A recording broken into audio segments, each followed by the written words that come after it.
কবিগুরু রবীন্দ্রনাথ ঠাকুরের প্রশ্ন। ভগবান তুমি যুগে যুগে দূত পাঠাইছ বারে বারে দয়াহীন সংসারে।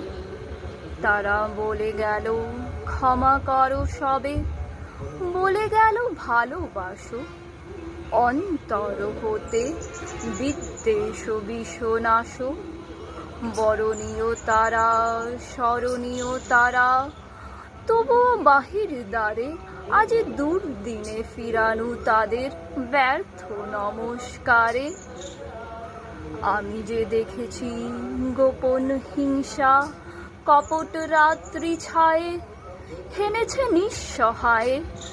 আমি যে দেখেছি প্রতিকারহীন শক্তের অপরাধে বিচারের বাণী নীরবে নিভৃতে কাঁদে। আমি যে দেখিনু তরুণ বালক উন্মাদ হয়ে ছুটে কি যন্ত্রণায় মরেছে পাথরে নিষ্ফল মাথা কুটে। কণ্ঠ আমার রুদ্ধ আজিকে বাঁশি সঙ্গীত হারা।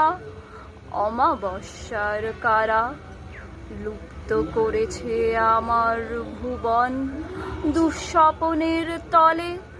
তাই তো তোমায় শুধাই অশ্রু জলে। যাহারা তোমার বিষাইছে বায়ু নিভাইছে তব আলো, তুমি কি তাদের ক্ষমা করিয়াছ? তুমি কি বেসেছ ভালো? ধন্যবাদ।